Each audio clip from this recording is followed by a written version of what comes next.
नमस्कार दोस्तों, जय श्री राधे कृष्णा। आपके अपने चैनल भजन कहानी में आपका बहुत बहुत स्वागत है। मार्गशीर्ष मास के कृष्ण पक्ष की एकादशी को समस्त एकादशी व्रतों की जननी माना गया है। इसी पावन तिथि पर एकादशी स्वरूपा देवी का आविर्भाव हुआ था। इसलिए ही इस एकादशी को उत्पन्ना एकादशी कहा जाता है।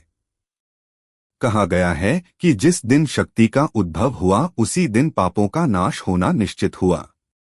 यह वही दिन है जिससे एकादशी व्रत रखने की परंपरा आरंभ हुई। इसलिए जो भी भक्त पहली बार एकादशी व्रत प्रारंभ करना चाहते हैं, वे आज के दिन से ही अपने उपवास और भक्ति जीवन की शुरुआत कर सकते हैं। कलयुग में पाप बहुत जल्दी लगता है। सोच में, शब्द में, आचरण में और अक्सर जाने जाने हमारे ना चाहते हुए भी हमसे गलतियां या अपराध हो जाते हैं। ऐसे में शास्त्र कहते हैं कि अन्य सभी उपाय तो कठिन है, किंतु एकादशी सरल और सर्वश्रेष्ठ है। एकादशी ही एकमात्र वह शक्ति है जो समस्त पापों को भस्म कर देती है और मन को निर्मल, चित्त को शांत और आत्मा को मोक्ष प्रदान करती है। तो आइए जानते हैं इस बार मार्गशीर्ष यानी अगेन के महीने में कृष्ण पक्ष में उत्पन्ना एकादशी किस दिन पड़ रही है, व्रत कब रखा जाएगा और पारण मुहूर्त क्या रहेगा। इस बार उत्पन्ना एकादशी का व्रत 15 नवंबर दिन शनिवार को रखा जाएगा, क्योंकि एकादशी तिथि 14 नवंबर दिन शुक्रवार को देर रात 12:50 से शुरू हो रही है। ऐसे में शनिवार को सुबह से लेकर रात तक एकादशी तिथि विद्यमान रहेगी और एकादशी तिथि का समापन होगा 16 नवंबर रविवार को सुबह 2:37 पर। इसके बाद में द्वादशी तिथि प्रारंभ होगी। तो दशमी तिथि के नियमों का पालन आपको शुक्रवार को करना है। शुक्रवार को तुलसी के पत्ते तोड़कर रख लेने हैं। शनिवार को एकादशी का उपवास रखना है और द्वादशी तिथि 16 नवंबर दिन रविवार को सुबह 2:38 से शुरू होगी और द्वादशी तिथि का समापन होगा 17 नवंबर दिन सोमवार को सुबह 4:47 पर।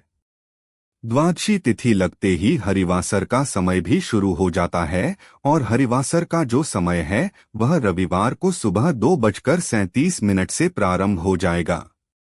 सवा पहर जो होता है द्वादशी तिथि का वह हरिवासर रहता है।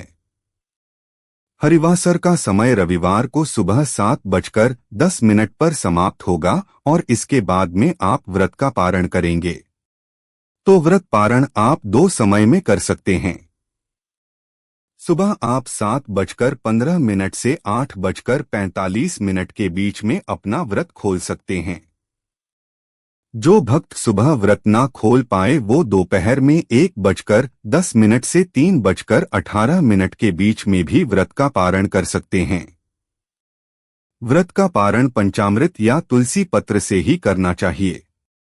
इस बार क्योंकि द्वादशी तिथि रविवार के दिन पड़ रही है और व्रत पारण करते समय तुलसी जी को जल अर्पित किया जाता है, भोग अर्पित किया जाता है, दीपक जलाया जाता है।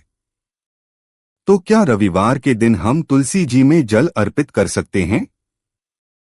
इसके अलावा एकादशी और द्वादशी तिथि को कौन कौन से शुभ योग पड़ रहे हैं, इन सब की जानकारी आपको हमारे चैनल पर अगली वीडियो में मिलेगी। अगर आपको यह जानकारी पसंद आई हो तो वीडियो को लाइक जरूर कीजिएगा। धन्यवाद।